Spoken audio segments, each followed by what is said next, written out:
লঙ্কার গুঁড়ো দিয়ে দিলাম, পরিমাণ মতন লবণ দিয়ে দিলাম, পরিমাণ মতন হলুদ গুঁড়ো দিয়ে দিলাম, পরিমাণ মতন গরম মশলা দিয়ে দিলাম, 200 গ্রাম বেসন নিয়ে নিলাম, 50 গ্রাম ময়দা নিয়ে নিলাম।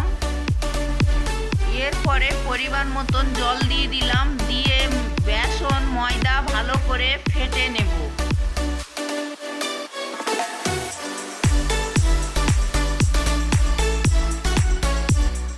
বেসন ময়দা আমার ভালো করে ফাটা হয়ে গেছে বন্ধুরা।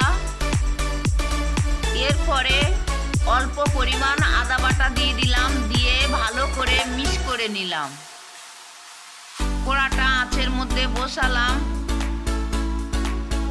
কড়ার মধ্যে পরিমাণ মতন তেল দিয়ে দিলাম। হিংচেটা বেসনের মধ্যে দিয়ে এদিক ওদিক করে ভালো করে ডুবিয়ে নেব। সেইটা আমি গরম তেলের মধ্যে ছেড়ে দিলাম। চপটা লাল হয়ে গেলে আমি উল্টে দেব। 2 মিনিট পরে চপটা আমি নামিয়ে নেব। এইটা গরম গরম খেতে খুব ভালো লাগে।